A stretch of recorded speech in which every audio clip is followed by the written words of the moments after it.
Assalamualaikum dan salam sejahtera.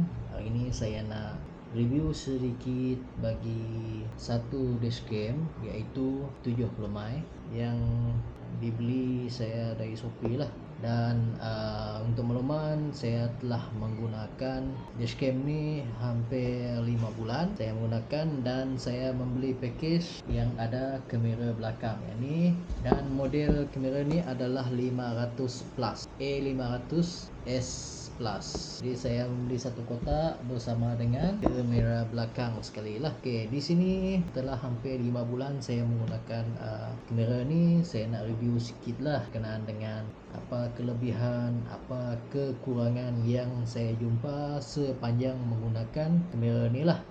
Saya bagi tahu spek dia dulu. Spek dia adalah kamera ini untuk di hadapan dia adalah 2.7K resolusi dia lah. Jadi maksudnya full HD lah. Dan untuk kamera belakang adalah HD sahaja. Jadi walaupun kamera belakang HD sahaja, tapi masih jelas untuk kita lihat kerana apa yang ada di belakang. Yang depan pun sama. Kemudian dia boleh disambungkan ke telefon menggunakan My Apps dia sendirilah, 70 mai. Dan pada asalnya kamera ni dia bagi dengan satu kabel lah, satu kabel yang boleh kita sambungkan ke ini kabel dia, asal dia pencucuk rokok yang ada di dalam kereta lah, macam ni lah. Dia akan sambung dengan yang ini. Jadi anda boleh membeli, jikalau anda tidak menggunakan kabel ni, anda juga boleh membeli hardware kit untuk kamera ni lah. Harga dalam lebih kurang RM60 untuk hardware kit yang kalau ikut video dia disambung ke fuse box. Tapi saya tidak menyambungkan kepada fuse box, dan boleh anda tonton di video yang ni lah untuk cara pemasangan kamera ni di dalam kenderaan. Itu sebab sedikit mengenai spek dan apa yang ada dekat kamera ni lah. Saya bagi tahu kelebihan dan terus bagi kekurangan dia lah, supaya anda senang membezakan kenapa yang ni ada lebih, kenapa yang ni ada kurang. Yang pertama, kelebihan yang pertama, kamera ini telah dipasang sekali dengan GPS, yang di mana GPS tersebut ada fungsi speed reader dan LED long lah, di mana kedudukan pergerakan kenderaan kita akan diupdate dalam video dia nantilah. Kita akan tengok video, contoh video yang ada speed reader dengan LED long sekali lah. Dia akan tunjuk supaya memudahkan kita tahu di manakah kedudukan kenderaan kita bila berlaku aksiden ke atau apa-apa ke, kedudukan kita boleh tahu. Dan perjalanan kita, untuk perjalanan kita boleh tonton dalam apps ni nanti. Dalam ni kita akan tunjukkan di mana kita nak tahu perjalanan kita. Kita tengok yang ada gambar kepala atas ni, kita tekan kat sini. Tepi ni dia akan bagi tahu local album, driving route, message, device have dan setting. Kat sini kita akan tengok dia punya driving route. Dalam driving route ni, kelebihan GPS ni memang adalah kita nak tahu berapa jarak perjalanan kita, berapa tempoh masa yang kita gunakan, dan berapa kelajuan maksimum yang kita bawa. Tapi kekurangan dia kadang-kadang dia akan datang gila.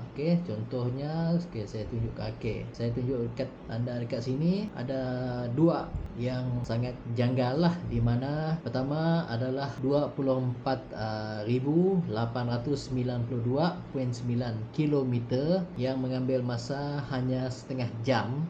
Yang saya cakap tadi, GPS dia datang gila, dan speed kelajuan saya untuk mencapai 24,892.9 km tadi adalah saya tak pastilah sama ada kapal terbang, jet pejuang lebih laju lagi. Mungkin saya lebih laju daripada kenderaan tersebut, sebab di sini dia tunjukkan 49,814 km per hour. Kita buka sekejap, tengok average speed saya, tapi maximum speed saya adalah 70 km per hour sahaja.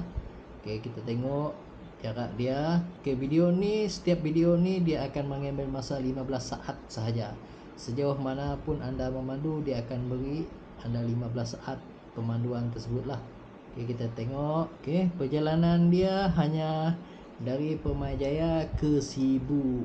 pasar lah. Dia dalam setengah jam speed adalah 70 meter, tapi average speed adalah 49,813.5. Itu dia punya GPS yang gila lah. Ini kawasan bandar. Okey, ini GPS yang di-take di kawasan bandar. Okey, kita tengok satu lagi, iaitu ini 24,844.1 km yang mengambil masa 40 minit, dan average speed dia adalah 37,217.7 km.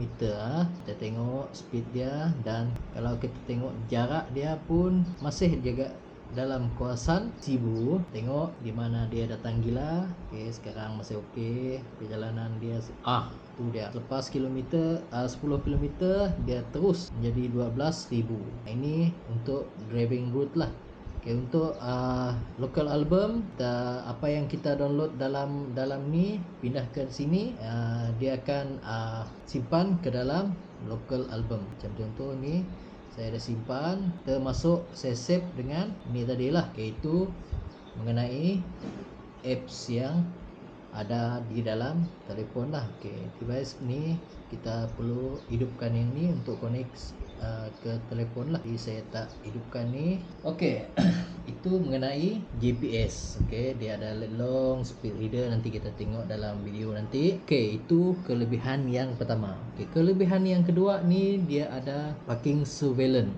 Okay, parking surveillance dia ada dua option, dan parking surveillance ni akan ada sekiranya anda menggunakan hardware kit.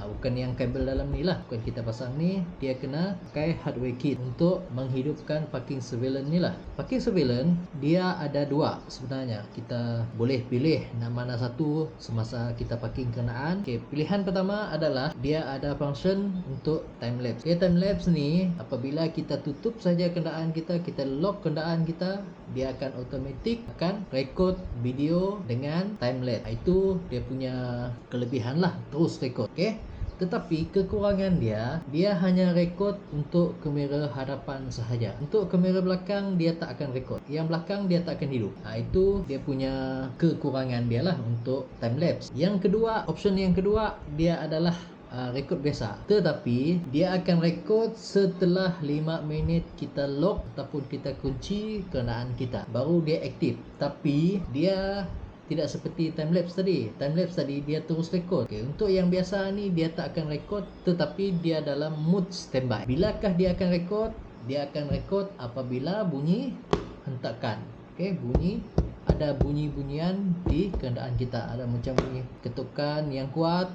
Okay, macam ni. Kemudian yang buruk dia adalah, okay, yang pertama tadi untuk timelapse tadi, yang keburukan yang kedua dia adalah panas. Dia akan panas sebab dia sentiasa hidup. Okay, yang kedua ni dia tak panas, dan kelebihan dia boleh rekod kamera hadapan dan kamera belakang. Tetapi keburukan dia, kalau ada hentakan macam ni, ada bunyi macam ni, baru dia rekod. Tu yang keburukan yang pertama. Dan keburukan yang kedua adalah kamera ni hanya fokus kepada pandangan hadapan, dan kamera belakang hanya fokus kepada view yang ada di belakang. Tetapi contohnya kalau ada kereta kita dipecahkan cermin dari tepi, yang ni dia akan detect, dia akan rekod, tetapi dia hanya rekod yang hadapan dan belakang saja. Kalau pencuri tu pintar, dia akan pecahkan cermin, curi kereta kita pun tak tahu siapa yang masuk dalam kenderaan kita. Itu yang keburukan ataupun kekurangan yang ni lah. Sebab yang ni dia diciptakan bukan 360 darjah. Okay, kalau dia diciptakan 360 darjah pun rasanya tak berguna juga, sebab kenderaan kita dah dicuri. Kita nak detect siapa yang mencuri ataupun yang pecahkan kenderaan kita pun kita tak tahu. Yang ni dah terbang ikut kereta sekali. Jadi kita nak rekod sebab dia tak ada sambungan wifi secara jauh lah. Yang sambungan wifi dalam ni cuma untuk kita pindahkan ataupun kita boleh tengok melalui telefon sahaja. Itu keburukan untuk parking surveillance. Dia ada dua. Kita pulang kepada anda nak pilih yang mana satu, sama ada menggunakan time lapse ataupun jenis biasa, bila ada hentakan baru dia detect. Itu terpulang pada anda lah. Tapi kalau tiada keperluan, tak ada masalah, sebab dashcam dicipta untuk pemanduan, bukan khas untuk parking, untuk apa semua. Jadi yang parking adalah CCTV, itu yang parking punya lah.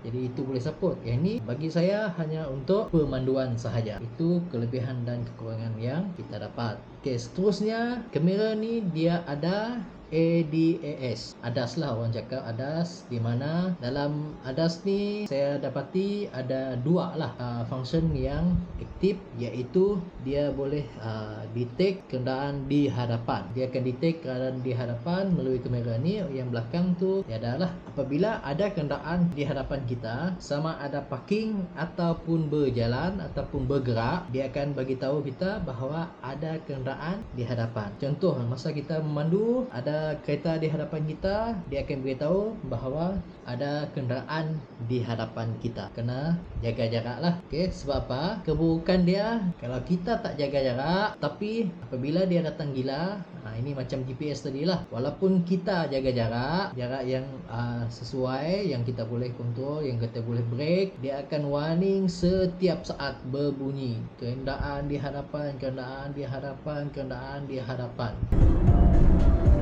Attention to the vehicle ahead. Attention to the vehicle ahead. Attention to the vehicle ahead.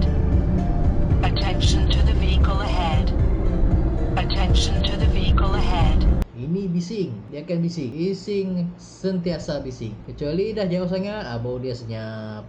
Untuk detect yang satu lagi kenderaan di depan adalah apabila kita menunggu di traffic light ataupun lampu isyarat, ataupun semasa keluar simpang, kita berhenti sekejap, kenderaan hadapan kita bergerak, dia akan bagi tahu.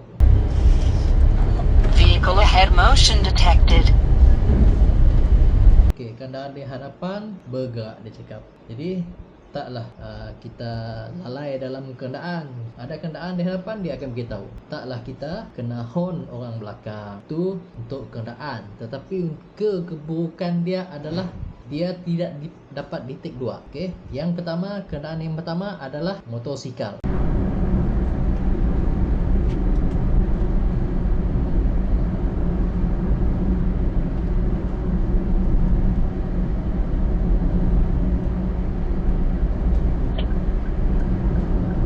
Lane departure. Lane departure.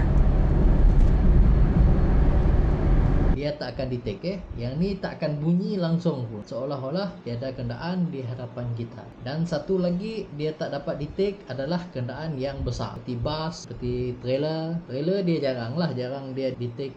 Maklum bahawa ada kenderaan di hadapan, sama juga dengan bas. Tapi kalau kenderaan kecil seperti maybe Viva tu, dia akan bunyi kerap sangat. Itu yang keburukan dia lah. Sakit telinga kadang-kadang untuk ni, tapi adalah untuk keselamatan. Keburukan kedua dia adalah apabila hujan lebat, ADAS ni dia kurang detect sangat lah. Dia akan kurang detect, sama ada kenderaan di hadapan ataupun lain-lain lah. Lagi-lagi kalau waktu malam, memang susah lah dia nak detect. Kadang-kadang datang gila dia okey, datang gila dia terus tak detect. Itu yang keburukan untuk detect kenderaan tadi lah. Dan satu lagi dalam ADAS ni, dia kelebihan dia adalah bila kita memandu keluar saja dari lorong, dia akan keluar sikit daripada line tersebut, dia akan maklum kepada kita bahawa keadaan kita keluar daripada landasan. Dia akan malu macam itulah. Tetapi apabila dia datang gila, buat hal jalan lurus pun dia cakap kita keluar landasan. Lane departure. Lane departure. Lane departure. Lane departure. Lane departure. Itu keburukan dia lah. Kalau okey, dia okey, tak ada masalah. Itu yang kelebihan dan kekurangan yang ada lah saya jumpa. Dan kelebihan lain dia adalah apabila kita memandu lebih daripada 3 jam, perjalanan yang jauh lah, kamera ini dia akan beritahu supaya kita berehat, parking ataupun rehat dulu sebelum meneruskan perjalanan. Okey, mana tahu itu yang ada kelebihan dia lah. Dan satu lagi kelebihan yang terakhir yang saya jumpa adalah apabila kenderaan kita ada hentakan mengejut, yang ni akan rekod secara emergency. Apa yang saya lihat, rekod secara emergency tersebut dia akan rekod 30 saat sebelum dan selepas. Maksudnya di tag tersebut adalah selepas 30 saat. Tu kelebihan yang saya jumpa lah. Dan saya nak beritahu anda yang ni. Okey, yang ni. Okey. Untuk makluman semua, untuk kamera ni saya recommend anda menggunakan model Lexa V30. Okey, ini ya. Kalau anda tengok, okey, Lexa V30. Sebab model memori ni kebanyakannya adalah untuk digunakan untuk action kamera. Memang tak ada masalah, jarang ada masalah untuk action kamera. Okey, termasuk kamera ni. Jadi untuk kamera ni dia maksimum gig dia adalah 128 gig. Okey, jadi saya gunakan 128 gig lah. Lain-lain card saya tak pasti, dan ada satu card saya tak pastilah, dia tak dapat di take. Jadi nak format pun tak dapat. Tapi untuk lain dia boleh, tapi untuk kamera ni dia tak dapat digunakan. Jadi sebab itu saya recommend supaya anda menggunakan kad model Lexa ni lah. Dan yang terakhir sekali adalah rekod. Okey, rekod ni dia ada 3 pilihan, sama ada kita nak 1 minit, 2 minit ataupun 3 minit. Dan saya boleh cadangkan kepada anda supaya menggunakan 1 minit sahaja. Sebab apa? Sebelum ni saya menggunakan 3 minit.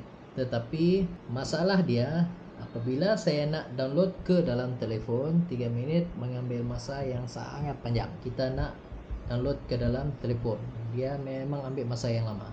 Okey, sebab tu sekarang saya menggunakan 1 minit. Okey, 1 minit tak ada masalah, kita boleh sambung-sambung. Sama juga seperti 3 minit. Tapi yang bagus dia 1 minit ni kita boleh ambil part yang kita suka. Kemudian kita download ke dalam telefon, kita boleh edit di mana part yang kita suka. Itu yang saya jumpa lah untuk kamera ni. Dan saya cadangkan kepada anda supaya membeli dashcam. Saya tak kira lah anda nak beli model apa, tapi apa yang saya guna ni saya sangat recommend kepada anda untuk membelilah. Saya beli dulu dalam 300 lebih. Dia bagi kamera satu kotak ni, kamera depan, kamera belakang, dan memori 32 gig lah. Tu yang dia bagilah dekat saya dengan kamera ni. Tapi saya dah tukar kamera memori ni ke 128 sebab kamera ni dia jenis looping. Penuh saja dia akan buang yang lama. Dia takkan beritahu bahawa memori full kan, tak ada. Dia ikut kapasiti memori lah. Itu sahaja daripada saya. Yang mana yang baik anda ambil, yang mana yang buruk daripada saya tu buang. Okey, mana tahu anda tak suka dengar keburukan, tapi keburukan bagi saya tu tak banyak lah. Boleh dipertimbangkan terpulang kepada anda. Sebab apa yang saya tahu, dashcam hanya untuk membantu kita dalam perjalanan. Banyaklah kita tengok dalam TikTok, dalam YouTube, dalam Facebook yang video-video yang menggunakan kamera dashcam ni. Ada yang sempat berhenti, ada kenderaan di hadapan aksiden sempat berhenti, ada yang tak sempat berhenti, ada yang kena langgar dari belakang. Okey, di situlah kita akan tengok kelebihan yang sangat jelas. Kita perlu gunakan untuk mencadangkan kepada anda membeli dashcam ni lah. Fikir apa yang patut dan adakah benda ini suatu keperluan ataupun kehendak. Kalau itu keperluan, anda boleh beli. Kalau itu kehendak, anda boleh beli dan tidak boleh beli. Mana tahu ada keperluan lain yang lebih penting. Jadi anda hold dulu untuk membeli, beli yang keperluan dulu. Sebab saya pun merancang benda ni, nak beli benda ni hampir setahun lebih, baru terbeli. Itu pun ada kawan, adik-beradik pun dah guna, tengok review pun mereka okey. Jadi akhirnya saya membeli untuk keperluan kenderaan saya. Sekian, terima kasih.